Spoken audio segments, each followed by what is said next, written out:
దేవుని యొక్క కృప నిన్ను నన్ను మనందరినీ కూడా ఆవరించి బలపరిచి నడిపించినటువంటి విధానాన్ని బట్టి దేవునికి మరొకసారి స్తోత్రం చెల్లిద్దాం. హల్లెలూయా. దేవుడు ప్రతి మాసం కూడా నిన్ను నన్ను మనల్ని బలపరచాలని ఆయన పరిశుద్ధమైనటువంటి రక్తాన్ని, ఆయన యొక్క శరీరాన్ని జ్ఞాపకం చేయ నిమిత్తమై దానికి ముందు రోజుగా ఈ యొక్క కూడికను మనం ఏర్పాటు చేసుకుంటా ఉన్నాం. కారణం ఏంటి? అపరిశుద్ధతతో, అవివేకంతో, అనాలోచితంగా అపరిశుద్ధమైనటువంటి కార్యంలో పాల్గొనకూడదని, పరిశుద్ధంగా వివేకం కలిగి, జ్ఞానం కలిగి, ఇది దేవుని యొక్క రక్తము, దేవుని యొక్క శరీరము అని భావించి తీసుకున్న నిమిత్తమై ముందుగా మనం ఏర్పాటు చేసుకున్నటువంటి ఈ కూడిక మన జీవితాలకు ఆశీర్వాదకరంగా ఉండాలి అని అంటే మనం జాగ్రత్తగా దేవుని యొక్క మాటల యందు శ్రద్ధ నిలపాలి. దీనికి స్తోత్రం చెల్లిద్దాం. హల్లెలూయా, హల్లెలూయా. పరిశుద్ధ గ్రంథంలో నుండి ఎఫెసీయులు రాసినటువంటి పత్రిక 5వ అధ్యాయము 15వ వచనం నుండి చదువుకుందాం.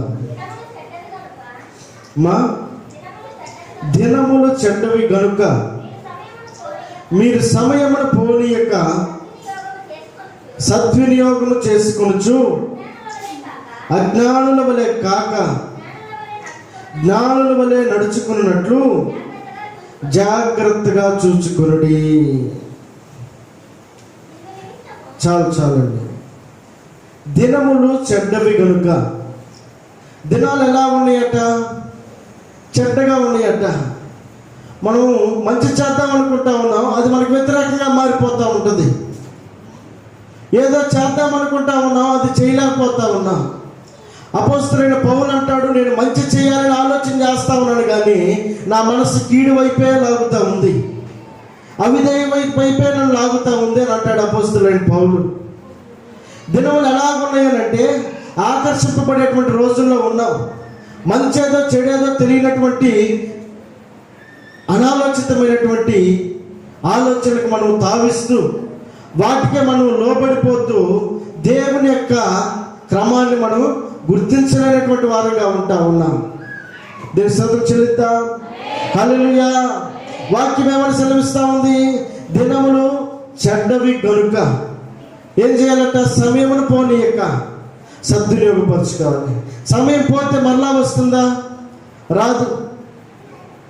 అది మరలా రాదు. ఎగ్జామ్ వరకు చదివి తర్వాత రాద్దామని అనుకుని ఆ 10 రోజులు కనుక ఆ బిడ్డ ఆగిపోయాడు అనుకో, మరలా ప్రత్యేకంగా పిలిచి ఎగ్జామ్ పెడతారా? ఎగ్జామ్ పెట్టరు. ఆ టైం అయిపోయింది, ఇంకా మరలా సంవత్సరం వరకు ఆగాలి. సమయం దేవుడు మనకి ఇవ్వగానే, సమయం ఈ రోజు కాకపోతే రేపు అనుకుంటా ఉన్నాం, రేపు కాకపోతే ఎల్లుండి అనుకుంటా ఉన్నాం. దినాలేమో చాలా భయంకరంగా ఉన్నాయి. ఈ భయంకరమైనటువంటి దినాల్లో, ఈ చెడ్డ దినాల్లో నీవు నేను మనం జీవిస్తూ ఉన్నప్పుడు సమయాన్ని సద్వినియోగపరచుకోమని దేవుని యొక్క వాక్యం సెలవిస్తూ ఉంది. సమయాన్ని సద్వినియోగపరచకపోతే ఏ క్షణాన దేవుడు నిన్ను నన్ను మనం పిలుస్తాడో, రేపు చేద్దాం అని అనుకునేటువంటి రోజు మనకు లేకపోతే, 10 రోజుల తర్వాత చేద్దాం అనుకునేటువంటి రోజులు మనకు లేకపోతే, ఒకవేళ ఈ క్షణం వరకే మన రోజు అయి ఉంటే మనం ఏం చేయాలి? సద్వినియోగపరచుకోవాలా. బయట వర్షం పడతా ఉంది, బయట బట్టలు ఉతికి ఆరేసాం, ఎండిని బాగా ఎండిని. వర్షం పడతా ఉంది, కాసేపు ఆగి తీర్చాలనుకుంటే ఏమైపోతాయి? అవన్నీ తడిసిపోతాయి. ప్రయోజనం ఉంటుందా? ప్రయోజనం ఉండదు. వెంటనే ఏం చేయాలి?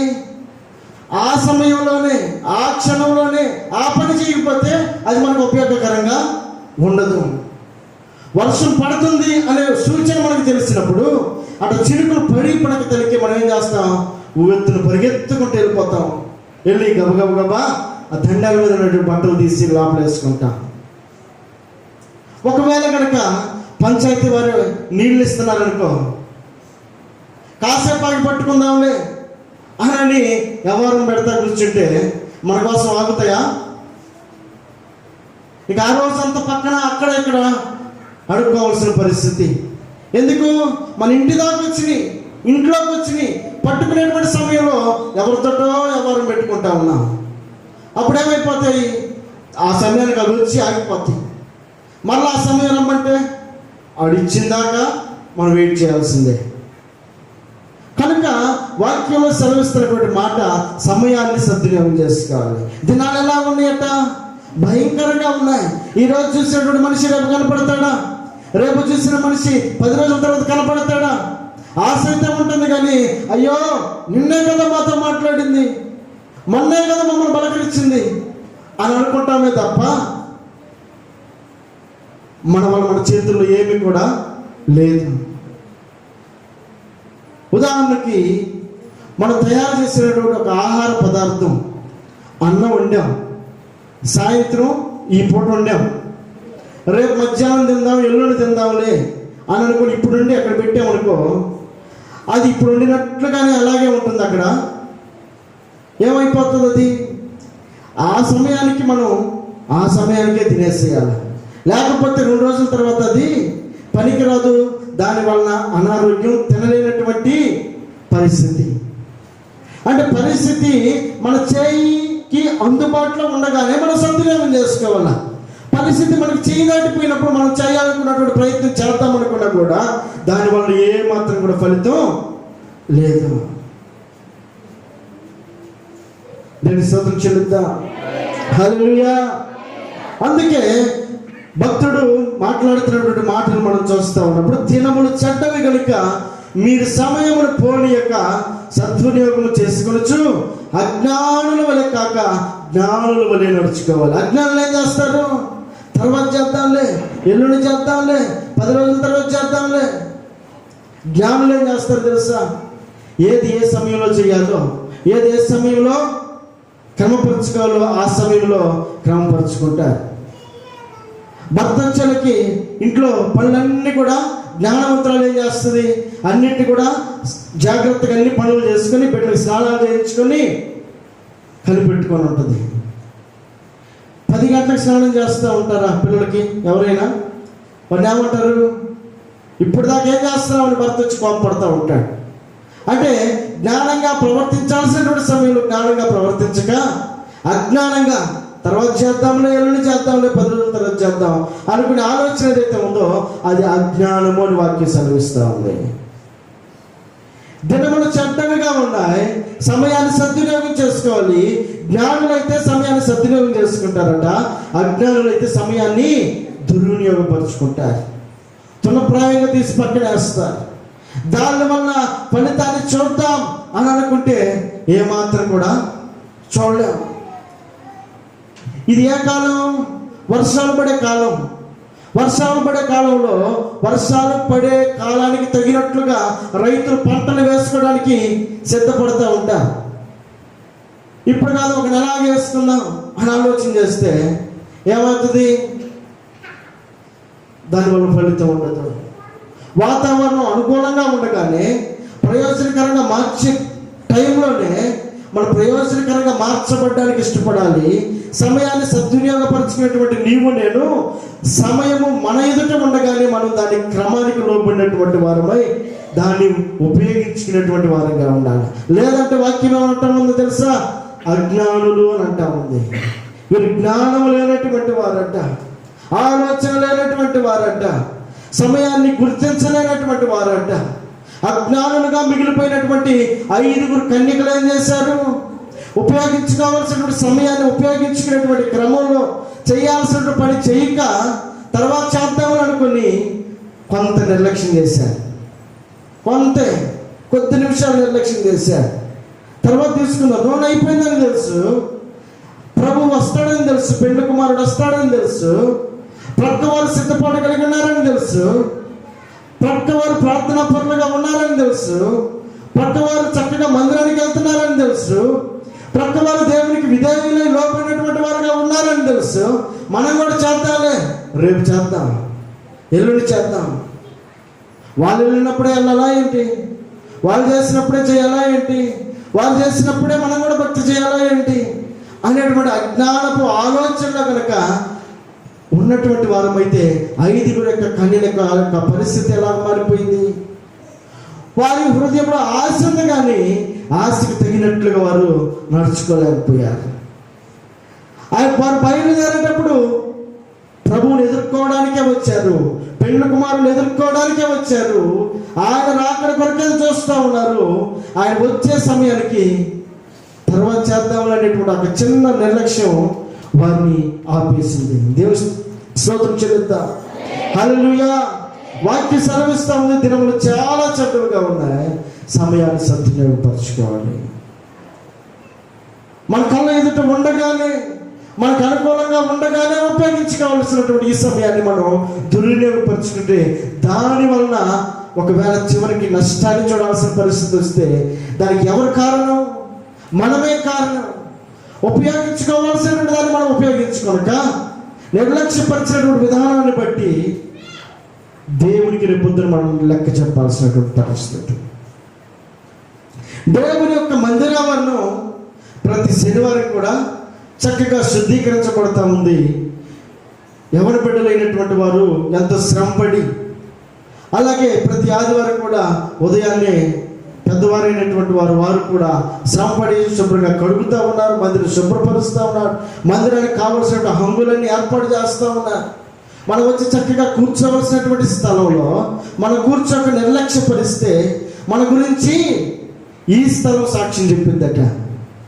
నేను జాగ్రత్తగా నేను సిద్ధపడి ఉన్నా, ఆమె వచ్చి కూర్చోలేదు, లేదా అతనే వచ్చి కూర్చోలేదు. చక్కగా అన్ని కుర్చీలు వేసి ఉన్నాయి, వెనకాల అన్ని కుర్చీలు వేసి ఉన్నాయి. ప్రతి కుర్చీకి మనమే లెక్క చెప్పాలా. ఈ ఖాళీగా ఉన్నటువంటి ప్రతి స్థలానికి కూడా మనమే లెక్క చెప్పాలా. రూపేనయ్య గారి పాటికి రూపేనయ్య గారు చక్కగా మందిరం కట్టి ఆయన పని ముగించి చేతులు కడుక్కొని వెళ్ళిపోయాడు. దీని స్తోత్రం చెల్లిద్దాం. హల్లెలూయా. ఈ 38 సంవత్సరాల నుండి మనకు అప్పగింపబడినటువంటి ఈ మందిరావరణంలో దీన్ని జాగ్రత్తగా మనం క్రమపరుచుకుంటూ ఈ స్థలాన్ని మనం పరిశుద్ధపరచుకుంటూ ఉండటం మాత్రమే కాదు, దాన్ని ఉపయోగించుకునేటువంటి వారంగా ఉండాలి. దీని స్తోత్రం చెల్లిద్దాం. ఒకవేళ కనుక ఆ కాంగో ఎవరు కనుక ప్లే చేయకపోయారనుకో, రేపొద్దున నాదేమి లేదు కానీ నేను అక్కడ సిద్ధపడి ఉన్నా, దాన్ని ఉపయోగించుకునేటువంటి వాడు రాలా అనగానే ఎవరికైతే ఆ టాలెంట్ ఉందో ఆ టాలెంట్ కలిగినటువంటి వారందరూ కూడా సమాధానం చెప్పాలి. చక్కగా అక్కడ తబలాలు ఉన్నాయి, మూలలు పడి ఉన్నాయి, ఉపయోగించుకునేటువంటి మనుషులకి అవి కనబడతా ఉన్నాయి. వాటిని ఉపయోగించుకోకపోవడం వలన సేవకుడు సిద్ధపరిచి తీసుకొచ్చి అక్కడ పెట్టాడు. లేకపోతే చూస్తూ ఉన్నటువంటి మనం వాటిని ఉపయోగించుకోవడం వచ్చినటువంటి మనం వాటిని ఉపయోగించుకోకపోవడం వలన లెక్క చెప్పాల్సింది ఎవరు? మనమే లెక్క చెప్పాలి. దేవుని స్తోత్రం చెల్లిద్దాం. మనకి ఇవ్వబడినటువంటి తలాంతులు అయితే ఉన్నాయో ఆ తలాంతులు ఉపయోగించేటువంటి క్రమంలో ఆ యొక్క తలాంతులు ఉపయోగించేటువంటి క్రమంలో మనం కనుక నిర్లక్ష్యపరిచి ఈరోజు ఎందుకు రేపు వెళ్దాం, ఎల్లుండి వెళ్దాం అనేటువంటి మన ఆలోచన కనుక మనం ఉంటే రేపొద్దున ప్రతి శనివారానికి మందిరంలో సిద్ధపాటు చేసినటువంటి ప్రతి పరికరానికి నువ్వు లెక్క చెప్పాలా.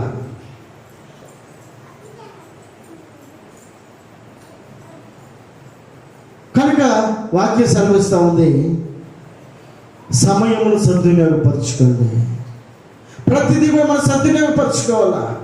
మన కోసమే ఈ ఫ్యాన్లు, ఈ లైట్లు, ఈ మందిరం, ఈ లైట్, ఈ పెయింటింగ్, లేకపోతే ఈ యొక్క సౌండ్ సిస్టమ్ కానివ్వండి, లేకపోతే ఈ సేవకుడు కానీ సేవకుడిని ఉపయోగించుకోలేదు. నువ్వు ఉపయోగించుకోవాల్సిన సమయంలో ఉపయోగించుకోకుండా ఏదేదో ఎటెటో తిరుగుతూ ఉంటే రేపొద్దు లెక్క చెప్పాల్సింది నువ్వే.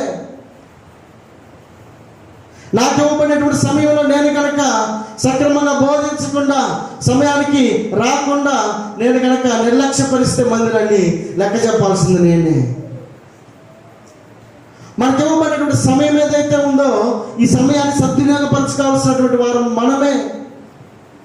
మనకి ఇవ్వబడినటువంటి ఈ వాతావరణం ఏదైతే ఉందో ఈ వాతావరణాన్ని సద్వినియోగపరచుకోవాల్సినటువంటి వారు మనమే. కనుక సమయం ఉండగానే దేవుని కొరకు ప్రయాసపడేటువంటి వారంగా ఉండాలి. మంచి భక్తుడు ప్రయాసపడ్డాడు, కష్టపడ్డాడు. తనను ఎవరినైనా పురికొల్పినటువంటి వారు ఎవరైనా ఉన్నారనంటే తన తరములో ఎవరు లేరట. అతనికి మాదిరిగా కనబడిన వారు ఎవరు లేరట. లేకపోతే అతను ముందుకి నడిపించడానికి ఎవరు ప్రోత్సహించినటువంటి వారు కూడా లేరట.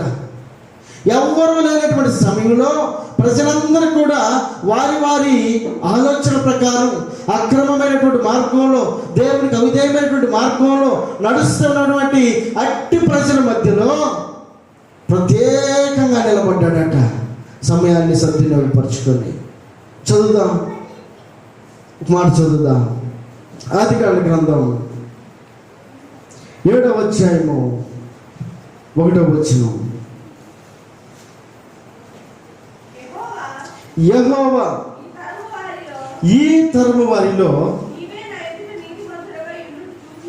నీవే నా ఎదుట నీతిమంతుడవై ఉండుట చూచితిని గనుక నీవును నీ ఇంటి వారిను ఓడలో ప్రవేశించుడి. దేవుని స్తోత్రం చెల్లిద్దాం. హల్లెలూయా. ఎవరైనా నోవాహు అనబడేటువంటి వ్యక్తి తన తరము వారందరినీ పరిశీలించాడట దేవుడు. ఒక్కొక్కరిని పరిశీలన చేస్తే నోవాహు వంటి నీతిపరుడు ఒక్కడ కూడా లేడట. తన తరము వారు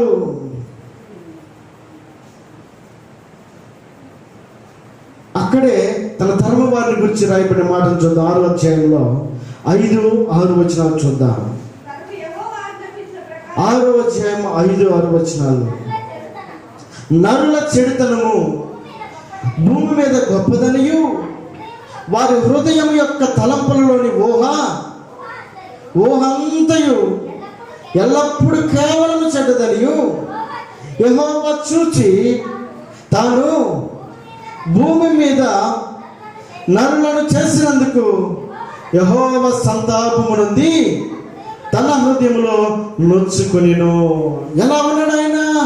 ఈ భూమి మీద ప్రేమించి ఆయన యొక్క ప్రణాళికలో ఆయనకి ఇష్టము చొప్పున, మన పోలిక చొప్పున నరుని చేద్దాము రండి అని ఆయన ఇష్టంగా తయారు చేసేదట. ఎవరి పోలిక చొప్పున? వారిల్లు పోలిక చొప్పున కాదు, జంతువుల పోలిక చొప్పున కాదు, ఆయన పోలిక చొప్పునట. ఆయన ఏమై ఉన్నాడో అలా ఉండాలని, ఆయన ఎలా ఉన్నాడో ఆ రూపంలో నువ్వు కూడా ఉండాలని చక్కగా నిర్మించాడట. ఆ నిర్మించినటువంటి మనిషిని ఆయన చూస్తూ ఉన్నాడట. ఒక్కొక్కరు ఆలోచన గమనిస్తూ ఉన్నాడట. ఆ తరము వారందరినీ చూస్తూ ఉన్నాడట. చూస్తూ ఉంటే పరిశీలన చేస్తే నరుల యొక్క చెడుతనమట దేవునికి కోపాన్ని తెప్పించిందట.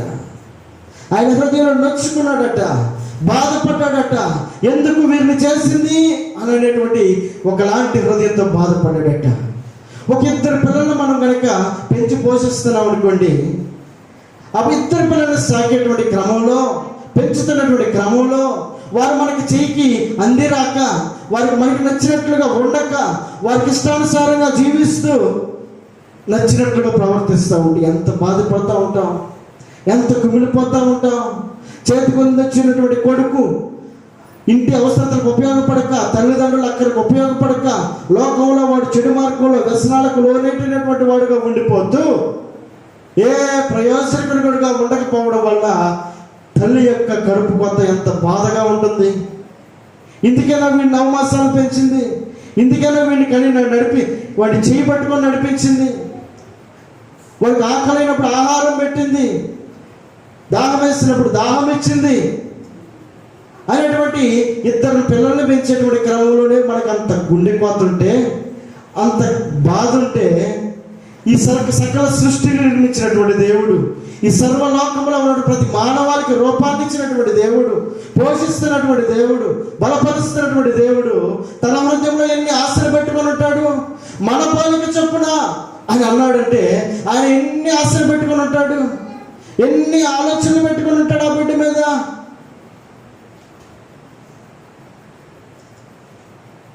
అన్ని ఆశలు కలిగినటువంటి ఆ తండ్రి అట ఈ భూమి మీద నన్నందరినీ పరిశీలన చేశాడట. అక్కడ రాయబడిన మాట, నరుల చెడుతనము భూమి మీద గొప్పదనియు. ఏదో అలా కొన తప్పులు కాదు, చిన్న చితక తప్పులు కాదు, వారు చేసిన తప్పులు అట భూమి మీద గొప్పగా ఉందట.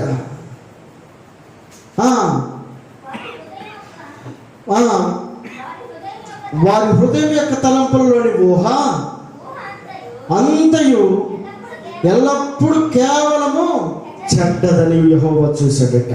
ఎల్లప్పుడూ, ఒకరోజు కాదు, అయ్యో పొరపాటు చేశా ఈరోజు గడిచిపోయింది, అయ్యా తప్పు చేశా రేపు చేయను అనేటువంటి మాట లేదట.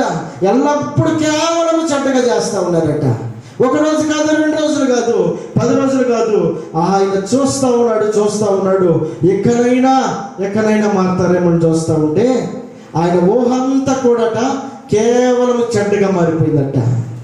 ఊహ అలా ఉండాలి, ఇలా ఉండాలి, అట్లా ఉంటాడు, ఇట్లా ఉంటాడు అని అనుకొని పెంచుతా ఉన్నాడట. ఆయన బలపరుస్తూ ఉన్నాడట, ఆయన నడిపిస్తూ ఉన్నాడట.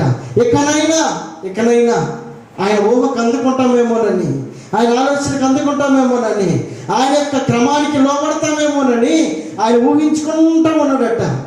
ఆ ఊహ అంతా ఏమైపోయింది తెలుసా? నీరు గారిపోయింది. ఏమంటున్నాడు ఆయన ఊహ అంతా కేవలము చెడ్డదైపోయిందట. ఏమైపోయింది? అంత కూడా ఊహ అంతా కూడా చెల్లాచెదరైపోయింది. ఆశించినటువంటి ఫలాలు కనబడడం లేదు. ఆశించినటువంటి మనుషులు ఆసక్తికరంగా ఎవరు కూడా లేక దేవునికి అవిధేయంగా జీవిస్తూ ఉన్నారట. ఈ రాత్రి దేవుడు మాట్లాడుతూ ఉన్నాడు, నోవాహు తన తరము వారందరిలో నిందారహితుడిగా ఉన్నాడట, తన తరము వారందరిలో నీతిమంతుడిగా ఉన్నాడట. ఎంత గొప్ప మాట! 6 నెలలట అవతల వాడితో సహవాసం చేస్తే వీడి అలవాట్లు వాడికి వస్తాయి అట, వాడి అలవాట్లు వీడికి వస్తాయి అట. ఇద్దరు ఇటు కాకుండా పోతారట. అది లోకంలో ఉన్నటువంటి నానుడి, లోకంలో ఉన్నటువంటి ఒక మాట. అయితే ఈ నోవాహు దేవుని యొక్క ఊహంతిని చెడ్డదిగా మార్చినటువంటి ప్రజల యొక్క మనస్తత్వాల మధ్యలో బ్రతికినటువంటి వాడుగా ఉన్నాడు కానీ, అదే ప్రజల మధ్యలో సంచారం చేస్తూ ఉన్నాడు కానీ, అదే ప్రజలతో మాట్లాడుతూ ఉన్నాడు కానీ, అదే ప్రజలతో ప్రయాణం చేస్తూ ఉన్నాడు కానీ అతను ప్రత్యేకంగా ఉన్నాడట. అవతల వ్యక్తి ఈయనలాగా మారకపోయినా పర్లేదు కానీ ఇతనట అవతల వ్యక్తిగా మారలేదట.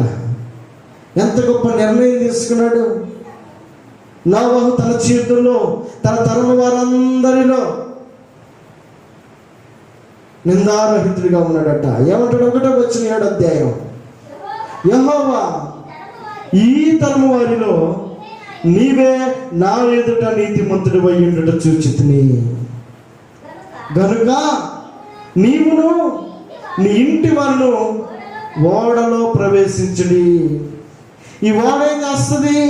రాబోయేటువంటి ఉగ్రతని కాపాడుతుంది, రాబోయేటువంటి ఇబ్బంది నుండి కాపాడుతుంది. దేవుడు అవకాశం ఇచ్చాడు నోవాహుకి, నోవాహు యొక్క కుటుంబానికి. నోవాహు తన కుటుంబాన్ని కాపాడుకున్నాడట.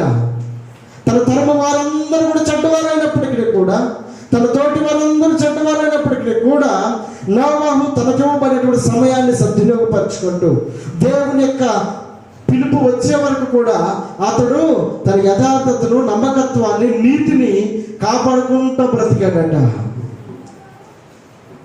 దేవుడు నీకు నాకు మనకు అవకాశం ఇస్తూ ఉన్నాడు. మన తరము వారందరిలో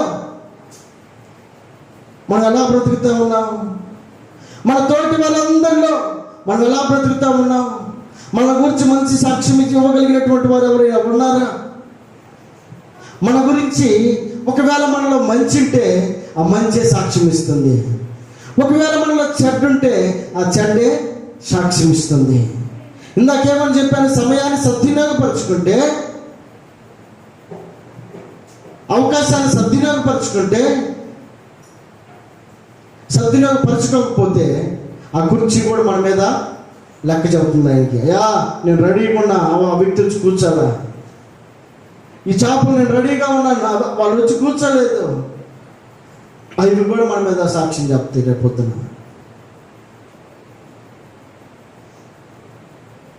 ఈ రాత్రి దేవుడు జ్ఞాపకం చేస్తూ ఉన్నాడు. నోవహు గురించి దేవుడు సాక్ష్యం ఇస్తూ ఉన్నాడు.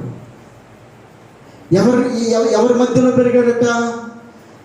అట్టి ప్రజల మధ్యలో, ఆ నరులు చెడిపోయినటువంటి వారి మధ్యలో బ్రతికినప్పటికీ కూడా అతడు నీతిమంతుడిగా ఉన్నాడట. ఈ రాత్రి జ్ఞాపకం చేస్తూ ఉన్నాడు. మన తరం వారిలో మనం నీతిమంతుడిగా కనబడడానికి ప్రయత్నం చేస్తూ ఉన్నటువంటి వారంగా ఉన్నామా? మన తరం వారిలో దేవుని కొరకు మనం ఏదో ప్రయాసపడాలనేటువంటి వారంగా ఉన్నామా? మనకివ్వబడినటువంటి ఈ తరం వారిలో నేను కూడా ఏదో దేవుని కొరకు పరిచయం చేయాలి అని ఆసక్తి కలిగినటువంటి వారంగా ఉన్నామా? ఈ తరం వారిలో నేను దేవుని యొక్క మందిరంలో నాకు ఇవ్వబడినటువంటి స్థానము, నాకు ఇవ్వబడినటువంటి స్థలాన్ని నేను దుర్వినియోగపరచుకోకుండా సద్వినియోగపరచుకోగలను అనేటువంటి ఆలోచన, ఆశ మనలో ఉందా? కనుక దేవుడు మాట్లాడుతూ ఉన్నాడు ఈ రాత్రి, మనకి ఇవ్వబడినటువంటి సమయాన్ని సద్వినియోగపరచుకుందాం.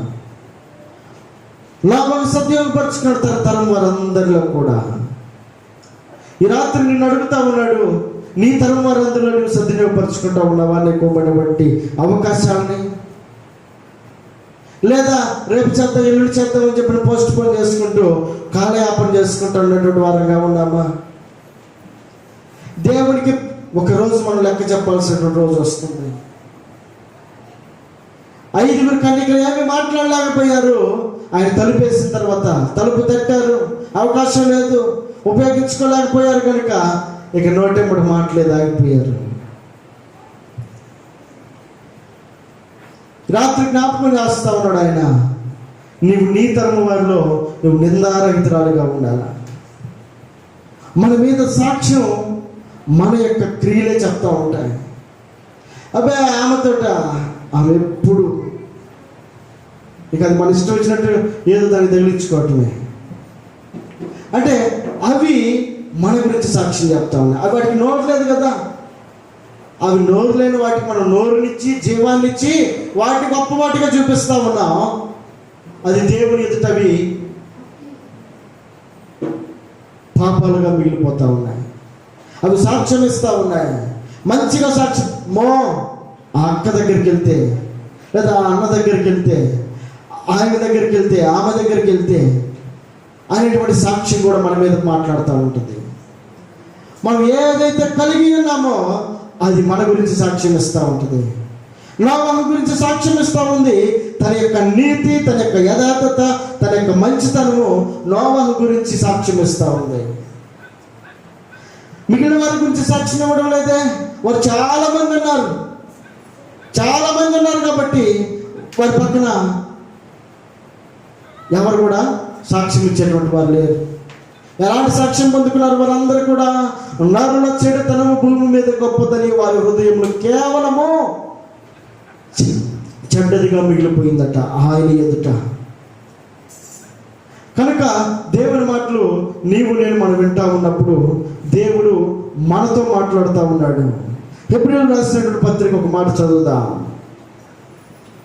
12వ అధ్యాయము 14వ వచనం నుండి.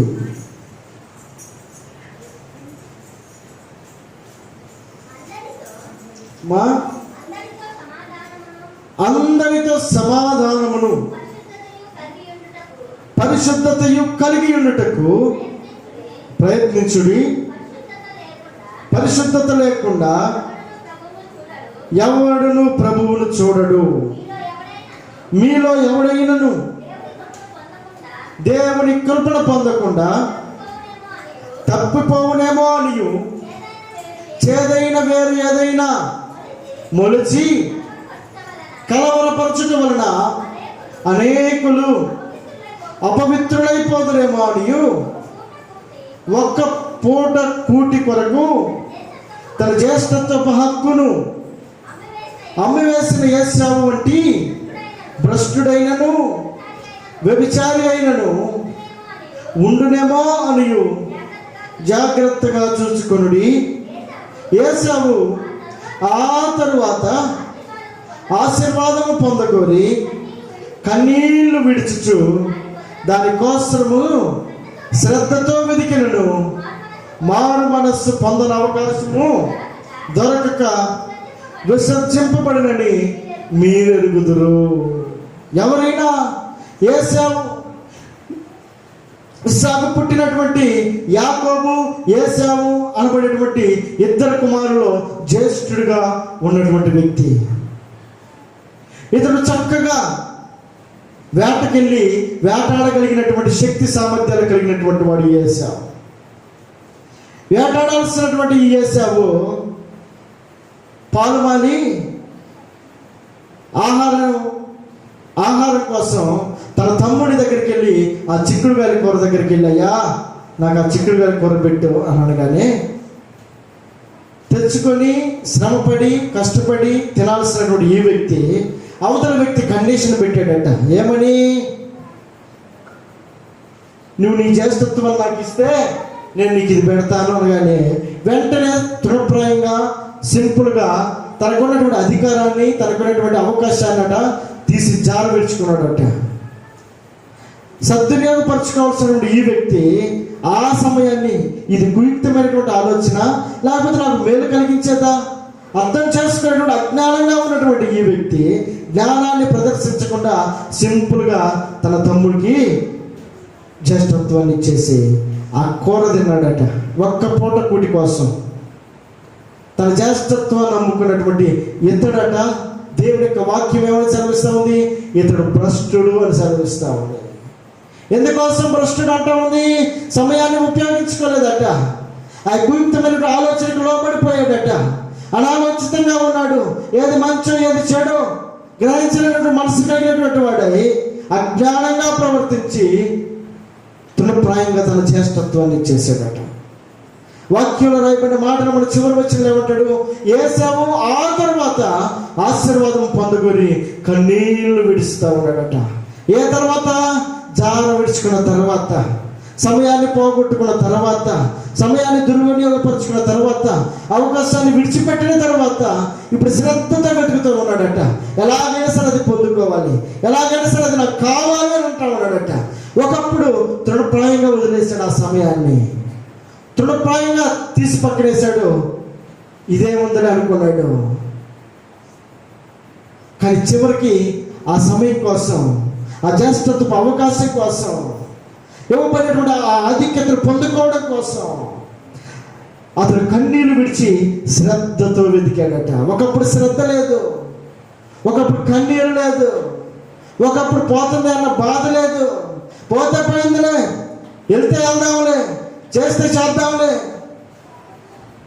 అని ఆలోచన చేసినటువంటి ఈ వ్యక్తికి ఒకరోజు ఏ అనాలోచిత అయితే, ఏ అజ్ఞానం అయితే తనను వెంటాడిందో ఆ అజ్ఞానం తన జీవితంలో పైకి ఎదగకుండా ఆపేసింది. నేను స్తోత్రం చెల్లిద్దాం. హల్లెలూయా. సమయము మన ఎదుట ఉండగానే అజ్ఞానుల వలె కాక జ్ఞానుల వలె సమయాన్ని సద్వినియోగపరుచుకునేటువంటి వారంగా ఉండాలని దేవుని యొక్క వాక్యం సెలవిస్తా ఉంది. నేను చెప్పేశాను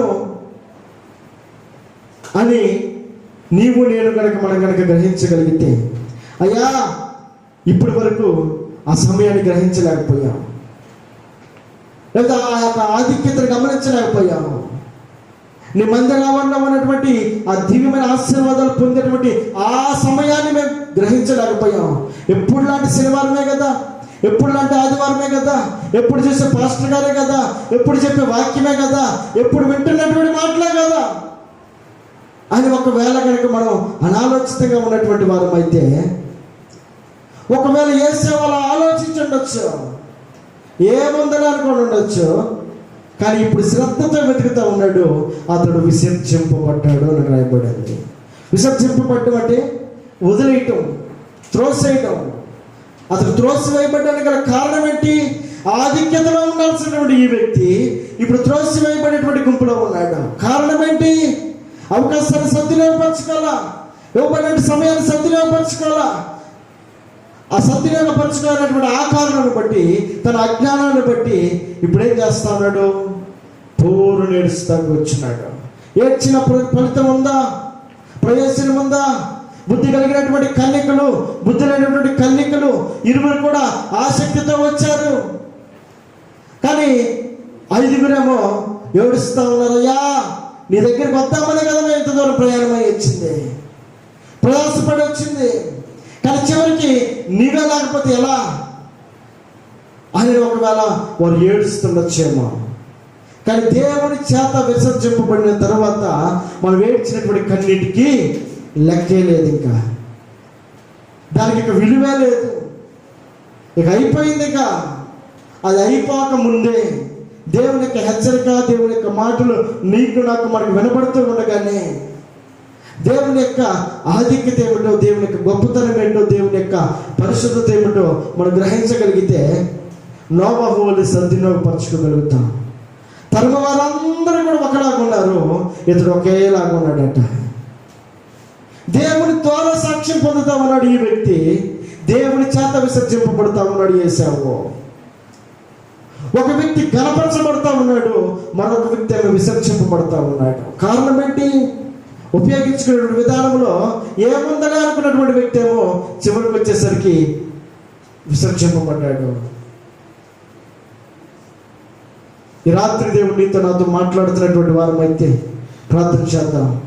కన్నీటితోటి ఆయన పాదాల దగ్గర ఆయన మొరపెట్టుకుందాం. అయ్యా నాకు ఇచ్చినటువంటి అవకాశాన్ని సద్వినియోగపరుచుకుంటా ఉన్నానయ్యా, ఇక ముందు నేను సద్వినియోగపరుచుకుంటా ఉన్నానయ్యా అని కనుక నువ్వు పలకగలిగితే, నువ్వు మాట్లాడగలిగితే దేవుడు నీ ప్రార్థనకి జవాబు ఇవ్వగలుగుతాడు. ఈ సమయాన్ని నువ్వు సద్వినియోగపరచుకోలేకపోతే రేపు అనబడేది మన ముందు ఉందో లేదో. ఆయన ఏమంటా ఉన్నాడు? దినములు చెడ్డవిగా ఉన్నాయి కనుక సమయాన్ని సద్వినియోగపరచుకోండి. రేపు అనేది ఒకవేళ మనకు లేకపోతే ఈరోజు మనం వ్యర్థంగా గడిపితే అక్కడ ఆయనకి మనకు లెక్క చెప్పాల్సిన రోజు వచ్చినప్పుడు మనం ఏమి చేయలేని నిస్సహాయ స్థితిలో ఉంటాం. ప్రతి ఒక్కరు కళ్ళు మూసుకుందాం, హృదయమార భారం కలిగినటువంటి ప్రార్థన చేద్దాం. త్వరగా